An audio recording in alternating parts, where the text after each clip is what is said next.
नमस्कार, स्वागत है आपका। संवाद 365 देख रहे हैं आप। मैं हूं दिग्विजय सिंह चौहान। उत्तराखंड की खबरों पर नजर डालेंगे। सबसे पहले खबर मुख्यमंत्री को लेकर के। उत्तराखंड के मुख्यमंत्री पुष्कर सिंह धामी ने फोन पर जम्मू कश्मीर में आतंकियों के साथ मुठभेड़ में शहीद हुए मेजर चित्रेश बिष्ट की पुण्यतिथि पर उनके पिता से बातचीत की, उन्हें श्रद्धांजलि अर्पित की मेजर चित्रेश बिष्ट को। और सीएम ने शहीद के पिता से फोन पर बातचीत करते हुए परिजनों का हालचाल भी जाना। सीएम ने कहा कि वो हमेशा शहीद चित्रेश के परिवार के साथ हैं और एक बेटे के रूप में उनके परिवार के साथ वो खड़े होंगे। तो आपको बता दें कि जम्मू कश्मीर में आज से ठीक 1 साल पहले आतंकियों से लोहा लेते हुए चित्रेश भी शहीद हो गए थे और उनकी बरसी के मौके पर मुख्यमंत्री पुष्कर सिंह धामी ने श्रद्धांजलि अर्पित करते हुए फोन पर उनके पिता से बातचीत की।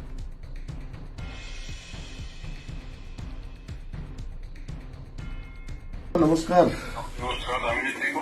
हाँ ठीक है, आप कैसे हैं? हाँ ठीक है। अरे स्वास्थ्य वगैरह सब ठीक है? हाँ ठीक है स्वास्थ्य।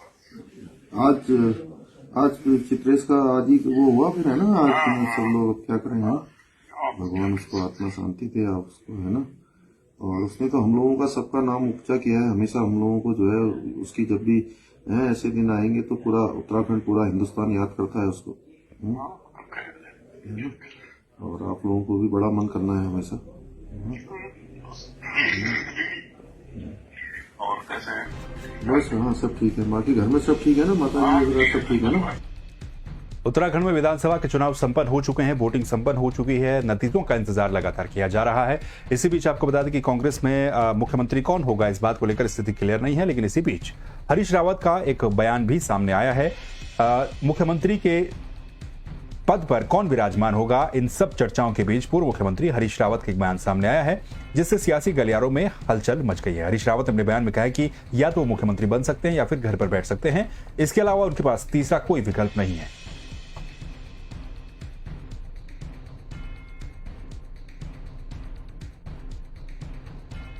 मैं अब मेरी उम्र ऐसी नहीं रह गई है कि मैं कह करके कोई वो करूं। लेकिन ये बहुत साफ सी बात है कि हरीश रावत या तो मुख्यमंत्री हो सकता है या फिर घर बैठ सकता है। दोनों के अलावा कोई तीसरा विकल्प मेरे पास रह नहीं गया। मैं यदि हूं तो फिर मैं अपनी सोच के उत्तराखंड के अनुसार, ठीक है, मैं उसमें सबकी सोचों को समावेशित करूंगा, एडजस्ट करूंगा, लेकिन कहीं कहीं पर इसेंस जो रहेगा उसका वो मेरी सोच रहेगी। तो मैं अब इस समय केवल पद के लिए अपनी सोच को कंप्रोमाइज नहीं कर सकता या उसको छोड़ करके नहीं यार अपना काम निकालो जैसे करो, ये इसमें नहीं कर सकता। तो इसलिए मेरे लिए बिल्कुल साफ सी बात है, एक ही विकल्प है, या तो मुख्यमंत्री नहीं तो फिर घर बैठो।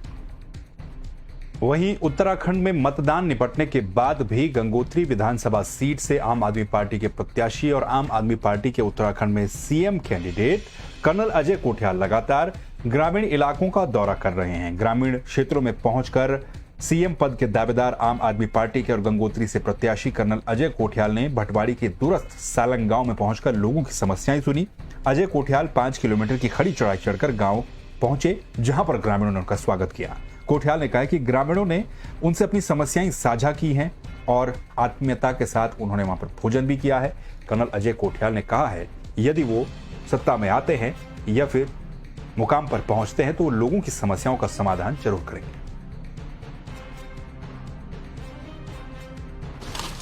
क्या हाल? तो श्रीमान जी कहाँ जा रहे हैं? बारसू बेच रहा है? यहाँ से लाए खरीद। यहाँ से खरीद कर लाए? और क्या 8,500। अभी किस काम आएंगे भाई साहब? हल बैल। तो इनके सींग में कुछ ज्यादा चमक आ रखी है। जब बिक्री कर दे तो तेल लगाते लोग अपने घर, ताकि जगह स्मार्ट सुंदर लगे। आज 16 तारीख को हम उत्तरकाशी के एक दुरुस्त गांव सालंग वहाँ पे पहुँचे हैं। ये गांव कोई 5 किलोमीटर खड़ी चढ़ाई चढ़ने के बाद में पहुंचा जाता है। इस गांव की खासियत यह है कि सबसे पहले तो गंगा नदी, माँ गंगा, उसे पार करके और उसके बाद इतने प्यारे जो जंगल हैं हमारे, उन जंगल के बीच में से एक पगडंडी के ऊपर चल करके आया जाता है।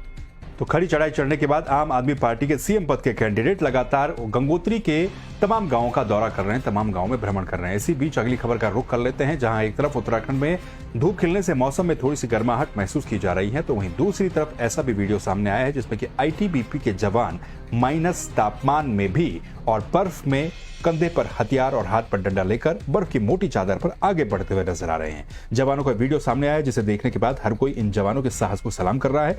घुटनों तक बर्फ पड़ी हुई है और पूरी ताकत लगा करके आईटीबीपी के जवान लगातार गश्त इस क्षेत्र में कर रहे हैं।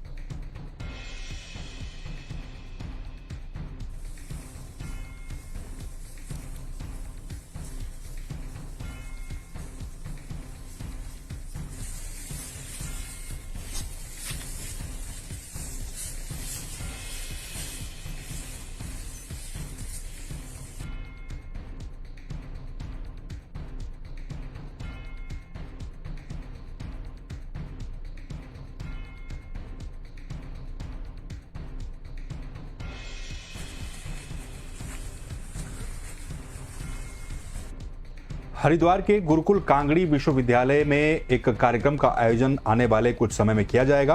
आपको बता दें कि हरिद्वार के गुरुकुल कांगड़ी विश्वविद्यालय के कंप्यूटर साइंस विभाग में आगामी 24 से 25 मार्च को एक कार्यक्रम का आयोजन किया जा रहा है। Event management challenging and opportunity पर नेशनल कॉन्फ्रेंस का आयोजन गुरुकुल कांगड़ी विश्वविद्यालय में किया जा रहा है। इसमें ई कचरा को किस तरीके से निस्तारित किया जाए, उसका जैविक खाद किस तरह से बनाया जाए और इसका उपयोग उच्च स्तर पर किस तरह से किया जाए, इन तमाम बातों को लेकर लोगों को यहां पर जागरूक किया जाएगा।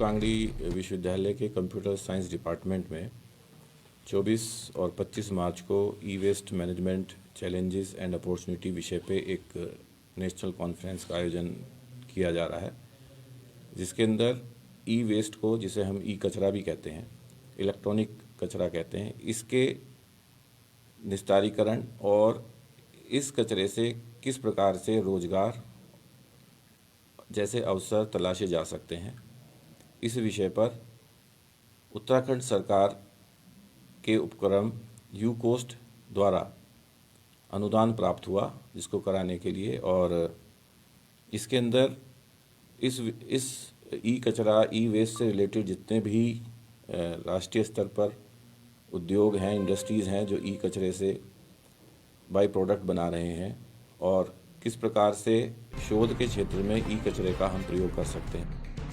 खबर अब घनसाली से है, जहां पर धार्मिक आयोजन किया गया है। आपको बता दें कि घनसाली के हिंदाव पट्टी के कुरान गांव में ग्रामीणों ने 12 सालों के बाद नगेला देवता और राजराजेश्वरी देवी का नभाव यज्ञ का आयोजन किया। 10 फरवरी से शुरू हुए इस यज्ञ का समापन 18 फरवरी को होगा। हर 12 साल में होने वाले इस यज्ञ में आसपास के सभी देवी देवताओं की टोलियां और तमाम क्षेत्र के लोग शामिल होते हैं और आशीर्वाद लेते हैं।